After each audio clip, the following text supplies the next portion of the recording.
Thanks for downloading a 3CR podcast. 3CR is an independent community radio station based in Melbourne, Australia. We need your financial support to keep going.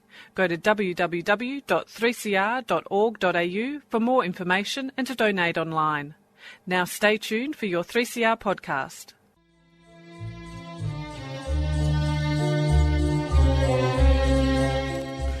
Sabah al-Khair, good morning dear listeners. You're listening to Radio 3CR on 855 AM and Palestine Remembered with Yusuf Ahmed al-Rimawi, Nasser Mashni and Robert Martin. Thanks for tuning in to another edition of Australia's only radio program that is totally dedicated to the Palestinian cause in English language. Our guest this week will be Ms Susan Shalabi from the Palestine Football Association from Ramallah, speaking to us about the qualification of the Palestinian football team to the next Asian Cup in Emirates. Stay with us and enjoy the episode.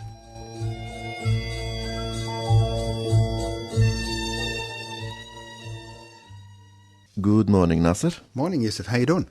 I'm excellent. And our friend Robert is away on a special mission. Special mission we'll share with our listeners in the future. Maybe later. And in the meantime, we have in our episode this week, the main topic is the Palestinian victory in sport. And Palestine has qualified for the second time in a row to the Asian World Confederation. So Mabruk. Yeah, to all our listeners. Our listeners will remember 2015 when the tournament was in Australia. Unfortunately, it's not going to be in Australia this time, but it's in Dubai, I think, in 2019.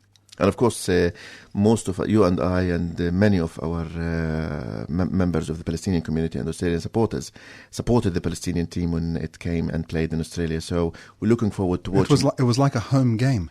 It was like a home game, yes. And I remember two Irish guys, because they were wearing the Irish jerseys, non-stop singing for Palestine. You know what non-stop means for 90 minutes? 90 minutes singing for Palestine in Melbourne Stadium in Amy Park. Yeah. So looking forward to that. We're going to speak to Ms Susan Shalabi from the Palestine Football Association. But I believe also first, we've had a win, Yusuf. So the Royal Flying Doctor Service. In fact, we should go back 2 steps from that. Michael Baird, who's the New South Wales Premier, he was touring Israel last year, and while he was there, he did a deal with Elbit Systems, and we know Elbit, is the main military supplier to the Israeli Defence Forces. They produce 85% of the drones for the Israeli Defence Forces. They produce the surveillance equipment that sits on the apartheid wall. They produce phosphorus bombs that are used against the civilians in Gaza. I mean, this is a company that, its share price is dipped in blood, and the blood of innocent Palestinian people. So Michael Baird was in New South Wales, in Israel last year, and while he was there, he said, we're going to the Royal Flying Doctor Service, and this is a non-for-profit, honourable Australian company that provides health care for Australians in remote areas for free. They fly nurses and doctors, and they do dental clinics to regional areas, to rural areas, to indigenous populations that don't have access to the normal infrastructure. That they did a deal for a $10 million simulator facility in Dubbo, so they could train their pilots, etc.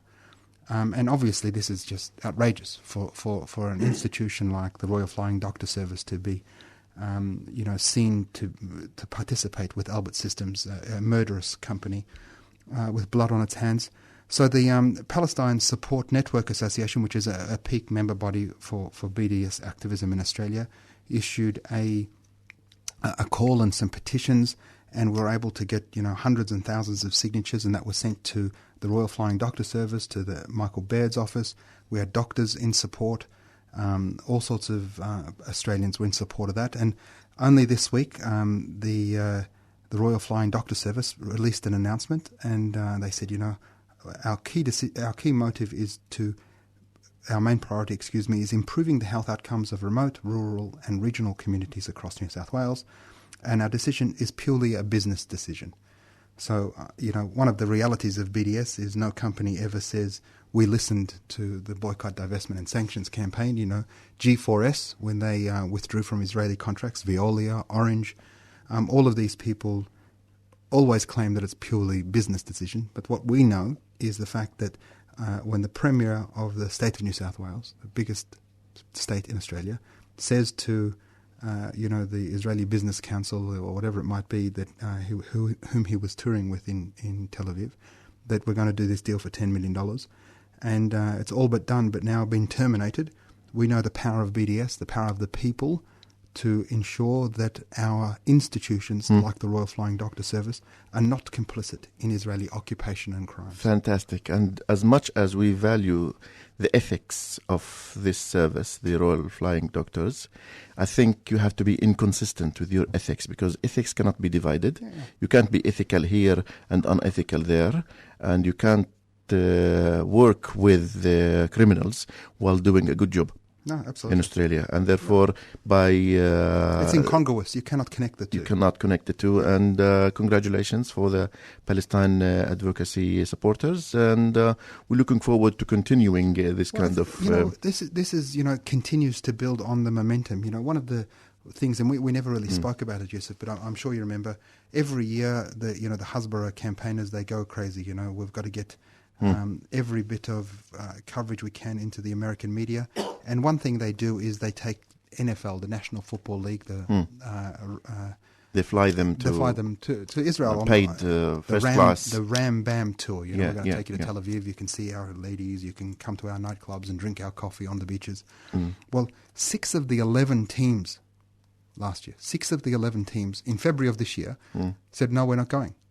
Now, none of the teams said, we're not going because of BDS. And none of the teams said, we're not going because. But a very, very, very prominent player, Michael Bennett, who was a member of the winning team that won the Super Bowl, he was very explicit. When I go to Israel, when I choose to, I'm going to Palestine. I'm going to visit Jerusalem. I'm going to go to Bethlehem. I'm going to do the tour I want, not some political tour which you are using to whitewash your occupation and crimes. And I think before we start our interview with Ms. Susan Shalabi, it's worth mentioning that Israel is using international sports events to distract attention and to divert attention, especially during warfare hostilities. Yeah. And I give you 2 examples. The first example, in 1982, the invasion of South Lebanon, and it was the second day of the World Cup, the Football World Cup, the biggest international sport event in history. And the 2004 hostilities against Gaza, it was also during the World Cup. And I don't think this was a coincidence. This was a well-tailored decision that while everybody is busy watching an international event, let's do the dirty work in Lebanon or in Palestine. Absolutely. And between Bush's the end of the Bush number 2 presidency and Obama's inauguration, Operation Cast Lead was launched late December because he got a lame duck president, and a president is about to be inaugurated. Who refused to issue any statement. Refused to issue any statement. Refused because I'm not in office yet. No. So for 3 weeks, they went and killed another turkey shoot inside Gaza. So timing of the hostilities is also a decision, and it's not just it happens on its own. So we're going to listen to an interview with Ms. Susan Shalabi, the Vice President of the Palestine Football Association and a member of the Executive Committee of the Asian Football Confederation. Susan Shalabi will be with us soon via Skype. Stay with us and we will be back shortly.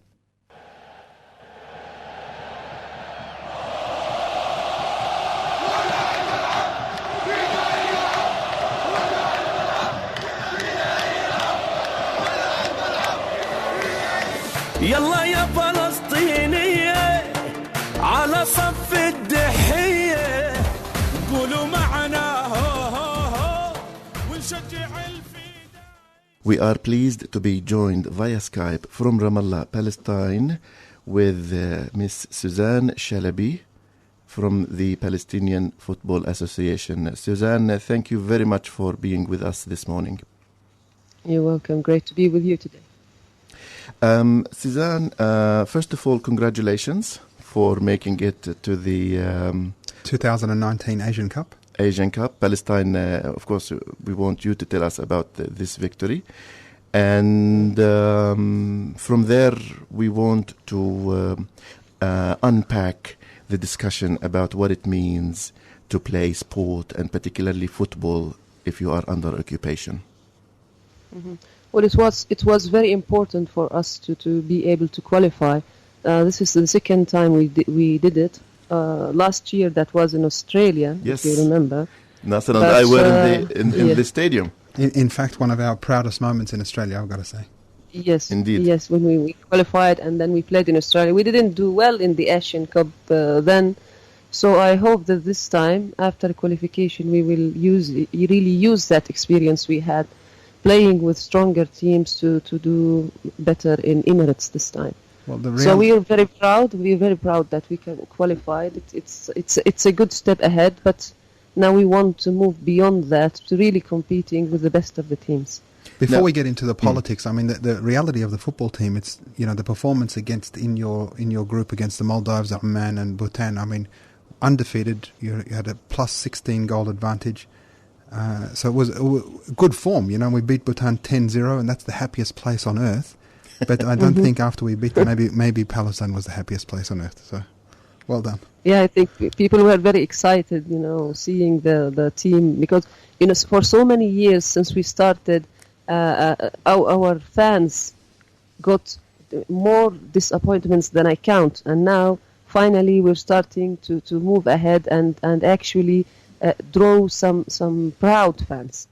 What I felt is that people were proud of the team, they trusted the team, and I hope that the team will do best based on that in Emirates. It's very difficult, you know, it's very difficult to lose on your home pitch, but the 10 goals were quite an achievement that I think will that was amazing. Will carry the team on. And Suzanne, you were talking about pride, and let me tell you, when I went to the Melbourne Stadium in 2015 and watched and heard the Palestinian national anthem, watched the flag fly high, a month after Australia voted against the Palestinian state at the United Nations. So you're talking about pride. This was one of the moments that all Palestinians worldwide were so proud of their team, and of course we will be prouder if they perform better next time. Yeah, sure. With Australia, it was the first time, and we think we achieved something big there, even though we didn't do well on the pitch.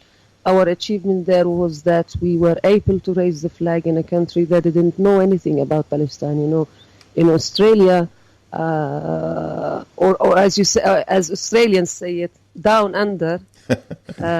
Well, they don't know much about what happens in the Middle East. They have never seen the Palestinian flag before. So people were I was surprised that a lot of Australians were asking about the team, were curious about the team, were reading about the occupation, knew more about how it means to live in that situation. And, you know, a lot of them were shocked and surprised that these things still happen in the world. They thought this thing ended with colonial times. And they were surprised to hear about the Palestinians and the suffering of Palestinians. So I think this was quite a big step. Indeed. Suzanne, tell us about the players, how they play, where do they train, how do they move from one city to another, even within West Bank, let alone Gaza Strip. So tell us what it means to play football under occupation. Oh, well, that's a really big issue, you know, because with movement, it's not just the movement of humans, it's also the movement of goods, the movement of the material that we need to build our infrastructure. So as you can imagine, there are a lot of restrictions, not just on players and officials who move in and out and within Palestine. There's also, these people cannot get their football gear. We cannot get the materials to build the stadiums or renovate them. Sometimes we cannot fix and maintain the stadiums and the facilities that we have. Sometimes gathering the team outside of Palestine is much easier than gathering it inside Palestine, because there's the issue first of movement between Gaza and the West Bank, the north governorates and the south ones, and where the exception for the Israeli occupation is to let someone pass through from Gaza to the West Bank, while what is usual is that they deny them. Well, sometimes within the West Bank there are checkpoints, there are barriers that prevent them from being together, so they do not train as much inside Palestine as we want them to. And the players who come, we have some players who play in Europe. It's difficult to get them because they are on a tight schedule, most of them. They have commitments with their clubs, and it's not easy for them not to know if they will be able to enter or not. Because coming, even crossing the border between into Palestine, sometimes is a torture. The Allenby Bridge is one of the most horrible crossing points on the face of the planet. That's right. Yeah. So even now, that's for humans. Now about the infrastructure, that we cannot build anything because most of our areas, even the occupied West Bank itself, which is shrinking and shrinking every day because of the settlements. Some areas we cannot build on. The only areas that we really control is the central zones of the city, and you cannot build anything there. If you have to build, there is something what they call areas A and B and C, which are actually within the terms of the Oslo agreement are under the Palestinian territories, but they control them. The Israelis control them, and we cannot build there until we get permits from them. So you can imagine how difficult it is to get these permits. Yeah, we know how hard it is to get permits. Yeah. One of the challenges too, Susan, and we know about Mahmoud Sarsak and his hunger strike, and the targeting of our personnel. So aside from the challenges, you talk from an occupation point of view. There's also the overwhelming, pressure of whether it's the imprisonment of players, whether it's the siege of Gaza, the house demolition of players. I know we lost 3 players in the last Gaza war. Can you talk to that and the Israeli? Yeah, sure. That movement was only a small part of the problem. I didn't come to the other ones. We have the movement issue. We have human rights violations, like killing players, detaining players without trial, injuring players, arresting players or officials for that matter, the destruction of their facilities. This is also something else. There are a lot, and sometimes they go as far as to use their political apparatus of the state to influence decisions that are only within the field of football. That should be in football, like what happened in the last Congress when the Israeli government dictated the agenda of the FIFA Congress. So they are ready to go as far. Sarsak was one example, but we have like tens and sometimes hundreds of players who were harassed and molested, and some of them arrested. We have the players that have been killed without a reason. Not just there was one here near Betin, which is a small town near Ramallah. I remember this player so well because I knew that guy. He was such a nice little boy, of 16, 17, and he was a shepherd. So after play, he would go take his sheep to the side of the hill to graze, and he was getting back home with the sheep, and they shot him. So it's what happens is unbelievable.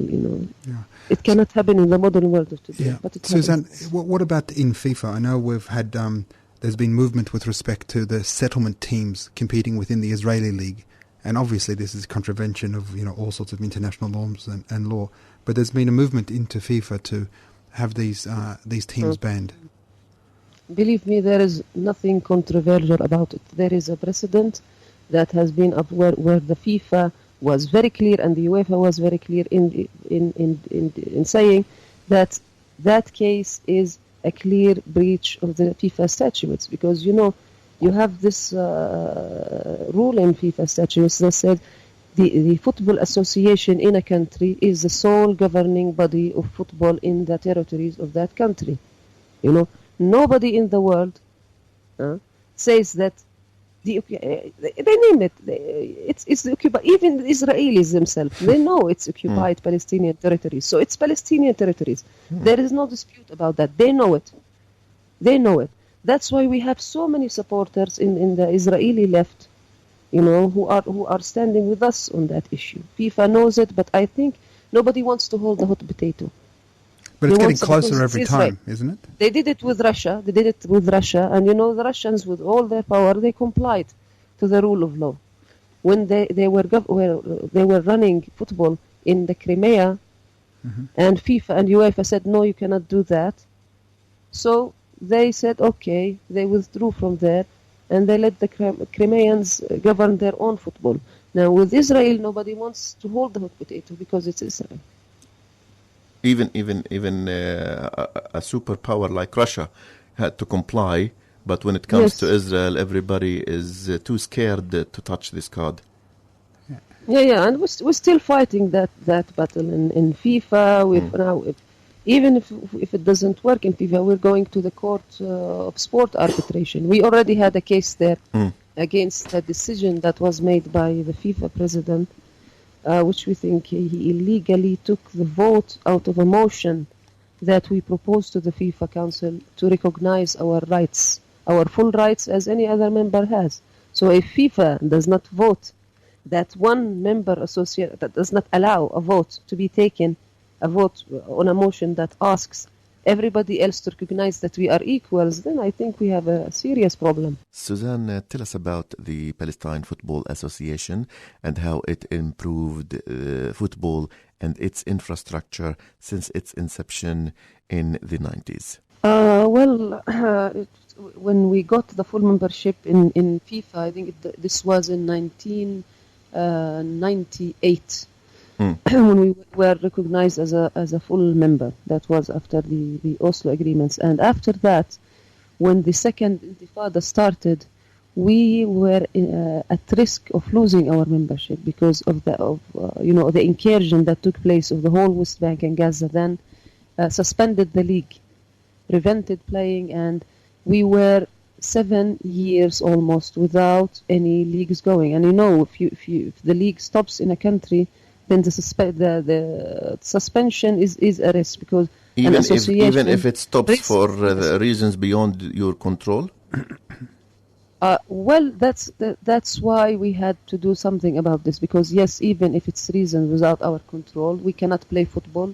We have the risk of losing our membership. So at that time, Mr. Blatter came to through the political channels of the country and told them, hey, you are going to lose your membership. You are going to lose that. You are going to do something about it. So I think the interest in football at that time was at the top political level in Palestine. It was the president then who said, okay, we have to find someone who can actually do it. That's when they brought General Rajoub to take over. And I think he did a great job with that, because, you know, it was like he took the football in Palestine out of that danger zone. It was very difficult, you know, to start a league that was dead, clubs and players who were not training. It was like getting something out of the ashes. But we finally, it took us some years to do it, to start all over, even to become professional, to start professional football. But in the end, we did it. First, it was important to us to show the flag, you know, to participate. Participation was the policy of the association. Then we put everything we have into participating in regional and continental competitions to show that, okay, we are still there, we are not out of the game. But now I think it's the time to move beyond that and to actually compete with the best of the teams, and we're taking the first steps in that. Now, Suzanne, we're heading towards the end of the interview, but I would like to ask you maybe two questions. The first one is if you could share with us more stories about players who were things that you have seen as a first hand, and from there, maybe if you could deliver a message to Australian audience and to people who love sport in general in the world. So the mic is yours, and if you could share with us some story. Well, there are so many stories to share, and I would hate to end this interview with the painful ones, it's very difficult to see. Maybe a story, and then following that a message. Well, let me start with the message. In the end, football or all sports are tools of peace. I'd rather see young people building camaraderie between them, joining together in sportsmanship, than being in the street or just having to live under all the oppression of a very difficult occupation.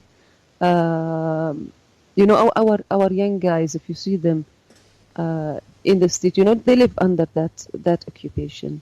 You see them at the checkpoints throwing stones at the Israeli soldiers because they are frustrated because of the fact that they do not, or they are not able to live like the rest of the youth of the world. We try through sports to give them a better future, to give them something to compete between themselves and others in sportsmanship.